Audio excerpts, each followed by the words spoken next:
EVM মেশিনে যখন আপনারা ভোট দেবেন কোন কোন জায়গায় সতর্ক থাকবেন এবং ইভিএম মেশিনে আপনারা কিভাবে ভোট দেবেন তার প্রসেস দেখাবো এই ভিডিওর মাধ্যমে। ভোট কেন্দ্রে প্রবেশ থেকে শুরু করে বাহির হওয়া পর্যন্ত আপনি কি কি কাজ করতে হবে, কোন কোন জায়গায় আপনাকে সতর্ক থাকতে হবে, পুরো প্রসেস আপনাদেরকে দেখাচ্ছি। দেখুন, প্রথমে আপনি এন্ট্রি গেট দিয়ে সোজা গেলেন ফার্স্ট পোলিং অফিসারের কাছে। দেখুন, আপনি প্রথমে যার কাছে যাবেন তিনি হলেন ফার্স্ট পোলিং অফিসার। সেখানে গিয়ে আপনি যে আইডেন্টিটি কার্ডটি নিয়ে গেছেন, সেটা ভোটার কার্ড হতে পারে, আধার কার্ড হতে পারে, প্যান কার্ড হতে পারে, ড্রাইভিং লাইসেন্স হতে পারে, যেটা আপনি নিয়ে গেছেন, এবং ভোটার ইনফরমেশন স্লিপ, এই দুটো স্লিপ আপনাকে দেখাতে হবে এই ফার্স্ট পোলিং অফিসারকে। এখানে আপনার সমস্ত ইনফরমেশন চেকিং করে নেওয়ার পরে আপনি এবারে আসবেন সেকেন্ড পোলিং অফিসারের কাছে।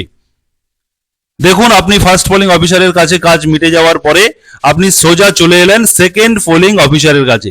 এখানে আসার পরে আপনার ভোটার আইডি কার্ডের নাম্বার বা আধার কার্ড বা প্যান কার্ড বা ড্রাইভিং লাইসেন্স যেটা আপনি নিয়ে যাবেন, সেটা এই সেকেন্ড পোলিং অফিসার তিনি রেজিস্টারে সেটাকে রেজিস্টার করবেন এবং আপনার হাতে কালি লাগিয়ে দেবেন। দেখুন, কালির ছবিটা চলে এসছে, আপনার আঙুলে কালি লাগিয়ে দেবেন।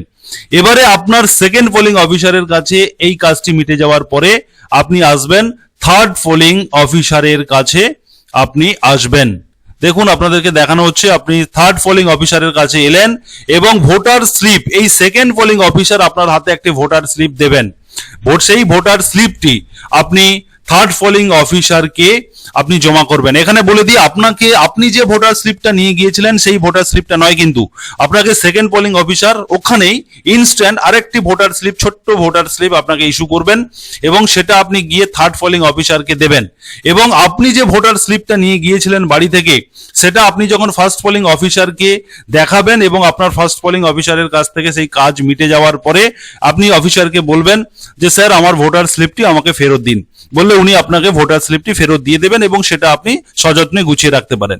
এবারে থার্ড পোলিং অফিসারের কাছে এসে আপনি ভোটার স্লিপটি সাবমিট করলেন, করার পরে থার্ড পোলিং অফিসার তিনার যে এখানে দেখুন, এখানে যে কন্ট্রোল ইউনিটটি রয়েছে, এই দিয়ে বাম দিকের যে মেশিনটা রয়েছে এটার নাম কন্ট্রোল ইউনিট। এই কন্ট্রোল ইউনিটের ব্যালট নামে একটি বাটন রয়েছে, সেই বাটনটি প্রেস করবেন এবং আপনাকে বলে দেবেন যে যান আপনি এবারে ভোট দিন। দেখুন, আপনাদেরকে সেই ভিডিওটি দেখাচ্ছি। থার্ড পোলিং অফিসারের সঙ্গে আপনার কথা হচ্ছে, কালি লাগানো হয়েছে কিনা চেকিং হলো। এবারে আপনাকে থার্ড পোলিং অফিসার ব্যালটের বাটনটি প্রেস করে দিয়েছেন, এখানে সবুজ সিগন্যাল একটা জ্বলেছিল, প্রেস করে দিয়ে আপনাকে বলেছেন যান আপনি ভোটিং কক্ষে বা ভোট কক্ষে যান, গিয়ে আপনি এবারে ভোট দিন। এবারে আপনি সোজা ভোট কক্ষে এলেন। আসার পরে এবারে দেখুন আপনার সামনে এই ধরনের যে ব্যালট ইউনিট যেটাকে বলা হচ্ছে সেটা আপনি এখানে দেখতে পাচ্ছেন এবং আপনার সমস্ত রাজনৈতিক দলের প্রতীকগুলো থাকছে, প্রতীকের পাশে নাম থাকছে।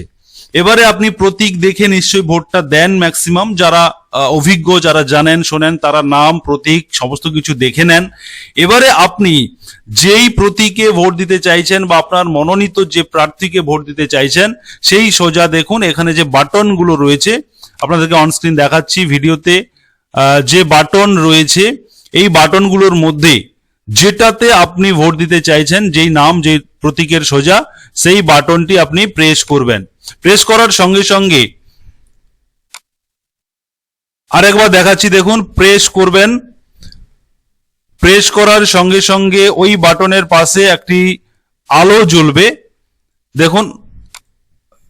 দেখুন প্রেস করার সঙ্গে সঙ্গে এখানে একটি লাল আলো জ্বলেছে, এই বাটনের পাশে একটা লাল আলো জ্বলেছে যে আপনি বাটনটা প্রেস করেছেন। প্রেস করার পরে এবারে হচ্ছে আপনি একটি বিপ সাউন্ড পাবেন, সেই সাউন্ডটি 7 সেকেন্ড মতো সেই সাউন্ডটি হবে এবং সেই সাউন্ডটি পাওয়ার সঙ্গে সঙ্গে আপনি এই দিকে দেখুন ভিভি প্যাড রয়েছে, এই যে স্ক্রিন রয়েছে বক্সটা যেটা দেখাচ্ছি, যেখানে দেখুন জোস জে এই নামটা শো করছে। মানে আপনি এখানে এই ব্যালট ইউনিটের যে বাটনটি প্রেস করবেন, সেই বাটনটি আপনি যাকে ভোট দিয়েছেন সেই প্রতীক শো করবে এই ভিভিপ্যাডের এই স্ক্রিনে। দেখুন সেই প্রতীকটা শো করবে, অতএব আপনি তখন বুঝবেন যে আপনি যাকে ভোট দিতে চেয়েছেন সেই প্রতীকটা এই ভিভিপ্যাডে শো করছে, মানে আপনি সঠিক জায়গাতে ভোট দিয়েছেন। অনেক ক্ষেত্রে কি হয়, অনেকে নার্ভাসে ভয় পেয়ে দেখা গেল যে অন্য জায়গায় বাটনটা চেপে দিল, দিয়ে ভিভিপ্যাটের দিকে যখন তাকাচ্ছেন তখন তিনি দেখলেন যে অন্য একটি প্রতীক শো করছে, তখন তিনি চিৎকার করতে থাকেন যে আমি যেখানে ভোট দিলাম সেটা তো শো করলো না। এক্ষেত্রে অনেকের ক্ষেত্রে কিন্তু তাই ঘটে, ভয়ে উল্টো জায়গায় প্রেস করে দিয়ে বাটন তিনি যখন খুঁজতে থাকেন তখন কিন্তু মেলে না। সেই কারণে আপনারা সতর্ক থাকবেন। ভিভিপ্যাডের যে বাটনটি আপনি প্রেস করবেন সেই বাটন প্রেস করার সঙ্গে সঙ্গে আপনি ব্যালট ইউনিটের বাটন প্রেস করার সঙ্গে সঙ্গে আপনি ভিভিপ্যাডের স্ক্রিনে তাকাবেন এবং আপনি দেখে নেবেন যে আপনার মনোনীত যে প্রার্থী বা যে প্রতীকে আপনি ভোট দিতে চাইছেন সেটা এই স্ক্রিনে ভেসে উঠলো কিনা। এটা 7 সেকেন্ড মতো থাকবে এবং থাকার পরে এটি কিন্তু নিচে পড়ে যাবে। অতএব এটাই হচ্ছে আপনার ভোট কক্ষের কাজ। এবারে আপনি ভোট হয়ে গেলে সোজা আপনি এক্সিট গেট দিয়ে আপনি বাইরে বেরিয়ে চলে এলেন।